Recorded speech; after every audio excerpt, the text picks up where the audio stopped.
And we got a really special guest in the house right now. This is somebody that I wanted to talk to. Since I met this guy, he was, I listened to a record that somebody referred to me. Shout out Lord Jew. She was on the show as well. She let me hear a record, and I was like, all right, I want to hear more. And then when I started digging a little bit more, I started seeing his impact on the city. He had a really dope record that was doing a lot of numbers. That was very relatable. I mean, if you're from the hood, like, you know somebody that went to jail. If you might have went to jail, you know what I'm saying, or whatever the case may be. And I feel I know there's a lot of big things coming for this artist. I like what he's doing because he has like a southern mix plus an eastern sound at the same time. So everybody give you undivided attention. My man Boston Royale, what's good, baby? What's going on, man? What's going on? How you feeling? I'm good, man. How you? Man, I can't complain, man. We got a little Remy, man, so I'm feeling good. Yeah. You know what I'm saying? My man said he liked the Remy, man. So I was like, all right, whatever, why not? You know what I mean? Matter of fact, pass me that bottle, bro, because, you know what I'm saying, I'm probably going to refill during the show. But yeah, man, I'm happy to have you here, bro, for real. The situation, we was looking to do this later, but the situation arose where it's like, we had to do it sooner than later.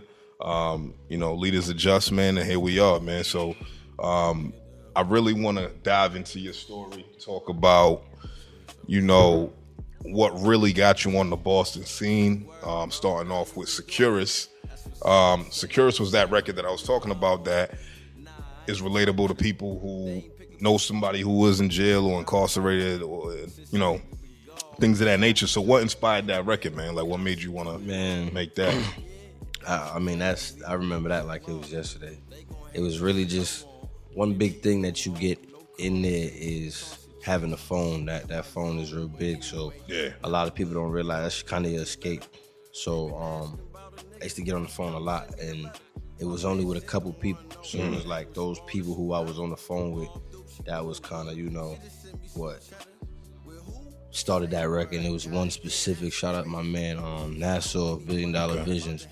He always picked up the phone. Like, and out of everybody, like, like my mother, she picked up the phone, but I don't want to talk to my mother. You know what I'm saying? Like, what can I say? She's gonna be sitting there crying and all that, so sad or whatever. But I mean, even just to have that support, it was dope. So it was literally just one day I was venting, and it was kind of like, while we having a conversation, I'm like, this is kind of like, I can make this a song. Like, I feel this. Like, right. So I literally just went back in my cell, shut the door, wrote the song.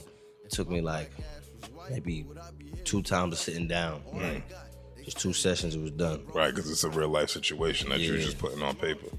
All right, that's real, man. That's real, because I know the Securus BS a little too well. You know what I'm saying? I had a lot of friends who had to do some real time, and even when I did like my short little slap on the hand stint, I get it. You know what I'm saying? Like, people, when you going through that situation, man, like, your support system is everything, man. So I like the way that the record was narrated.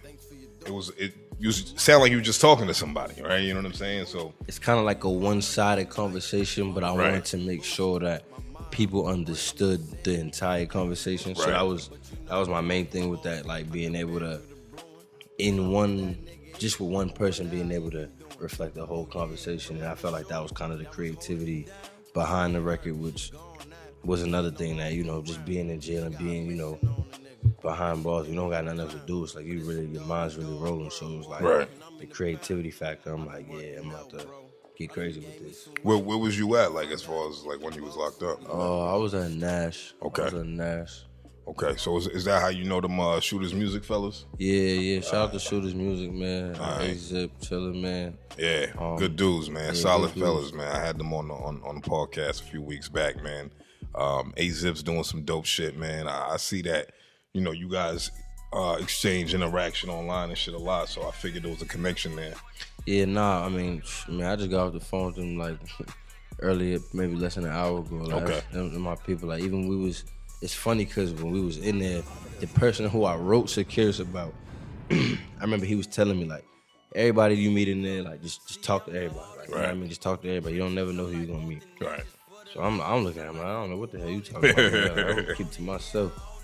But, I mean, I kind of remember that, and it was, I had to I just got on the unit, and it's probably 4 days. I'm just doing me. I work out like even to this day, and I was just working out by myself 4 days in a row, and then one day it was 80.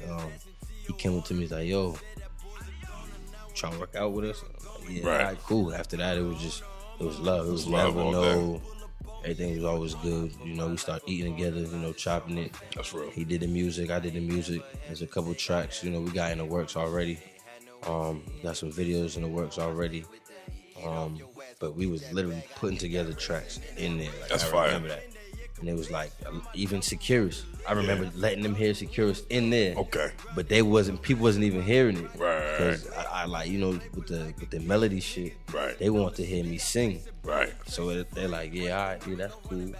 You know, I'm like, all right, I respect it. But then it's like it came home and when you in that different mindset, yeah, right. Yeah, in a they're different like, mind oh, state. okay, whoa. Yeah, she was heavy. She was heavy, man. And I think they heard it while they was in there, and cause I know some people was telling me they're like, that's what got me like me to understand it was how significant the record was. Like people was calling me from jail, like, yo, your records, this shit got the whole jail scene together.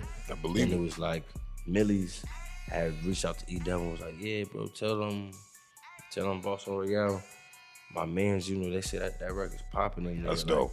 And this is everywhere. Then I got people in New Hampshire, Maine, telling me that they hearing the record. So it was like, that's crazy. And that's why I was like, oh, this is crazy. Like all of them from jail, people start emailing me, people start hitting me up on IG, like telling me their story about how this is what the record did. Wow. I mean, like that's impactful, bro. Yeah, that's the real motivation, man. That's definitely the real So motivation. how long you been rapping for, like prior to, you know, Securus? We used to always, like, I always loved music. I used to always, like, sing more so. When I got in high school, we started spitting a little bit. But it was more like in the car, we just smoking blunts. Probably like 2016, it was like August. I was like, I seen Cousin Stiz on IG. And like, I know him from back in the day. Right. So it's like, this is dude I grew up with. I'm like, yo, you popping? Like, you doing music? Like, yeah. If you could do it, I could do it. Right. Like, I know I'm nice. Like, I know I got some shit. Right. And it was like, you know, shout out to him, no disrespect. Yeah, shout out Cousin Stiz, man. But it was like, I was like, all right, cool. I'm gonna go hard. So. But y'all from the same neighborhood? Nah, I used to go to Boys and Girls Club, and you know, grew up in like the Common Square, Phil's Corner, Dorchester, like Common Square area. Okay. So it was like, then him going there, I went to the Y, and it was just like we played ball and grew up with a lot of people. Even Buff the God. Yeah, that's my guy, man. Yeah, shout out to Buff the God. Yeah. Me and him and Stiz, we all like, that's we all dope. grew up together. That's dope. I didn't even know that, man. Like Buff the God is like that's my young boy, man, from school, man. Like I went to OB, and he was a couple years younger than me, and you just always one of them cool young boys, like, you know what I mean? Like, you know, when you were upperclassman, you see the little niggas that you're like, I fuck with this kid, you know what I'm saying? And he always, you know, used to rap and you know, spit a few bars here and there, but within the last few years, he started taking it serious, man. So shout out Buff the God, man. That's my guy, man. We just had him on the last episode. Oh, yeah, shout out my man Philly, man. Yeah, man. Yeah. So as far as what you want to do with the music, man, like, I mean, you have some ties to the South, right? So how does that play in? Like, when did you go to the South? Shoot, so I grew up here, but I had moved down south when I was probably like 14, 15. I think it was 14. I just lived there. Like, my family from up here, like some of them, my closer family, they had moved down there. Was that North Carolina? Yeah, down North Carolina. Shout out to Bull City, man. Okay. So I got some peoples out there now. Yeah, no, that's definitely Boston's home, but like my heart's still in North Carolina, because I mean, it's just like the amount of stuff I learned, all the stuff that I'm doing now. Right. A lot of that I learned down there. Okay. So it was like, I went down there, went to school down there, went to college down there, came up here, and you graduated from college? Nah, I ain't graduated. Where'd you go to school? I went to school at Guilford College. Okay. Yeah. And my man Narcy, man, like, shout out my man Narcy. He's one of the original CWTFB members, man. He ended up moving out to North Carolina. He's doing his thing down there, man. He told me shit get crazy out there. Like, you know what I mean? Yo, He's so in Raleigh. So Durham is where I'm from, or where I live. Where all my people from. And Durham is like, I don't know if you ever heard of 83 Babies. Nah. You ever heard the song, Ain't No Cap in My Rap? Ain't never seen the trap. Ain't be serving I can't the say trap. that I have. I ain't Okay, well these dudes, the neighborhood they from, like, that's the hood that I live closest to. It's the hood I chilled a lot of people, you know, from. Okay. Man, they got beef with everybody. The murder rate out there is so crazy. Yeah. Like, people don't realize the gun laws are different. It's so way it's more like free to have like burners out there. Like, you're gonna have grandmas with guns. Yeah, it's easier to get guns than it is to get drugs out there. I mean, like this shit's crazy. You know what I mean? And get an AK for $300. Really? No cap. And like, do you gotta have like You gotta have nothing. You just gotta buy the gun. You just gotta have the money. Oh shit, nigga, that's lit, nigga. Yo, that's crazy. But you see why it's like that? Because you might be 16 years old. Yeah. You can buy a chopper. Oh my with god. 100 rounds on it. Like Walmart or some shit. Walmart, not necessarily. You can when you're I heard like you're 18, you yeah. can buy an AR-15. You can buy a shotgun legally. Yeah. In North Carolina. Really? Yeah, when I was 19. You could just grab whatever. Oh no. You know what's funny, man? So I spent a lot of time in Florida, man, back and forth. And I remember one time I went to Orlando. My sister was living in Orlando. I went down there to visit her, and we was. That's when I realized Southern gun laws is crazy. It's me and my man. We outside smoking an L, and some niggas just walking down the street. It's like 3:00 in the afternoon, sun blazing, whatever. This nigga had a 223 nigga just walking down the street. Nigga, just like it's nothing. And like he looks over at us and he's like, "Oh, what up, Boston?" Because I had the Boston hat on. And I'm like, "Oh shit!" Like I'm over here like this nigga know me. Like you know what I mean. So this nigga keep walking. And the next day, I seen the same nigga walking. This time he didn't have no burner on him, but he was like, "Yo, man, my fault about that yesterday. This nigga called me a jit. I had to show him I wasn't no jit." And I was like, all right, my nigga, respect. Like, you know, I was like, yo, niggas just be doing shit like that. And nobody else flinched. Like, everybody else saw this nigga walking around. In Atlanta, man, I used to see people walk around with big 4/5 30 clips with extended beams on them. And I mean, with red dot beams on them, halogen sights. Yeah, it's like, it's the middle of the day. That's crazy. So it's like, it's the gun laws is different. Like, I know people who ride around with five joints on them, like, yeah, but they all legal though. Nigga, good thing nigga I'm in Massachusetts, nigga. But fucking no. But what brought you back up here, man? I mean, because you was down there for a little bit. Yeah. As far as what? I had to sell cars. You sell cars? Yeah. Yeah, where at? In the street. Okay, like you just buying and flipping them? Okay. So like we like a lot of old cars, Buicks. Okay. Lincolns. Just like those big old school cars. Yeah. So you can get those up here for $700,000. Flip them down there, 35. Yeah. 36. Okay. So I was doing that. Okay. Just came home, got caught up in some nonsense. Okay. And I've been fighting this case since 2016. Shit. That's wild. 2016. So, I mean, we're gonna talk about that a little bit. We ain't gonna dive too deeply into it because we was originally scheduled to do this sit down in May. Mm-hmm. You told me that you gotta, you know what I mean, go take care of something real quick for a little bit of time. I go on a little vacation. Yeah, you know what I mean, go on a little vacay for a little bit. And this is, this is like a real reality for niggas who do like street rap, right? You know what I'm saying? Like niggas really be out here going through real life situations. Do you feel like having to sit for a couple months up to a year would hinder your traction, right? Like what you're doing with the music. It all depends on who you got behind you. If you got a strong team behind you, then you know you can get through whatever. Because with me personally, when I was there the first time, my catalog, there's no way I would have been able to grow as big as I have. It's over 200 songs. Right. So it's like, wow. Yeah, I came home with 200 songs. Wow. So it was like, I just had to get in the studio. So I just been in the studio, knocking out all these songs. So now like mastered or mixed, you know, I got a couple mixtapes already really just ready to go. Like, right. You know, a whole bunch of singles, some features. Okay. So it's like, at this point, you know, I don't really think it's gonna hinder me. Because I'm real strategic, man. So I already plotted all the way to 2021. I say no more. If need be. So it's like, say no more.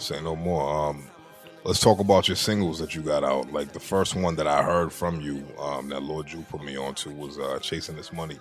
yeah. What inspired that record? Because that's when I realized you had that southern drawl. Like, I mean, the slang you was using and kind of just the way you was saying certain things. I was like, okay. I was like, where this nigga from? And she was like, he's from Boston. And I was like, well, I know his name is Boston Royale, nigga, but like, he don't sound like, you know what I mean, some regular Boston nigga. Like, you had some type of influence. It was definitely a lot of records that people gonna hear came from that first bit. Okay. Even with Chasing This Money. Shout out to Punchy, man.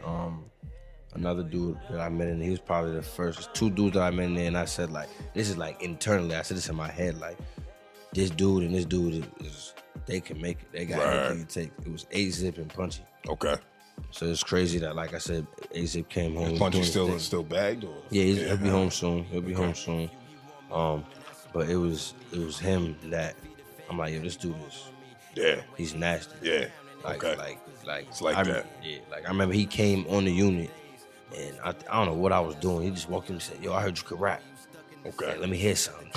I'm straight like that. I'm looking at him like, yo, who the hell is this dude? Right. And then his people was like, nah, he's good. He's all people, da-da-da. You know, I'm like, all right, that's cool.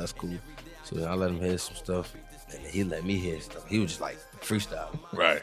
And I was like, yo, ain't nobody like this dude. That's dope. He could sing a little bit too. I was like, this dude, like, he definitely got what it takes. You just gotta, you know, stick to the music. Right. You know, some of the biggest advice I got from my man DJ Chubby Chub, man, was you got to figure out what the fuck you want to be, who you want to be. Yeah. And that's like, you want to do this street shit forever, or you want to be a rapper, right? And that just goes to anybody who's doing music who got street ties, dog. Right? You know what I mean? Because I get it, real life happens. It is what it is, but when you make that decision to really do this for real, man, once you get up out of your situation, bro, just hit that shit full steam, my nigga, because, you know what I mean, because you already know. I mean, you in it. I mean, you living through this shit right now, so just I mean, do what you got to do with that, and then just come back and hit the streets hard, man, when it comes to this music, bro, because what's going to happen is you're going to be sitting in there, and the people who was checking for you is going to be like, damn, I thought this nigga really wanted this rap shit. Like, you know what I'm saying? And it's definitely people who've literally reached out to me like, yeah, we watching you. Right. So it's like, even with what you're saying, the moment that I realized I was gonna end up taking this time or doing this time, I'm like, I gotta figure out or mastermind how I'm gonna put this together so that people it's not gonna be a beat, a step, or nothing missed. Right. So I mean, as your far presence felt. Yeah. So as far as content, I mean, I got videos, couple interviews,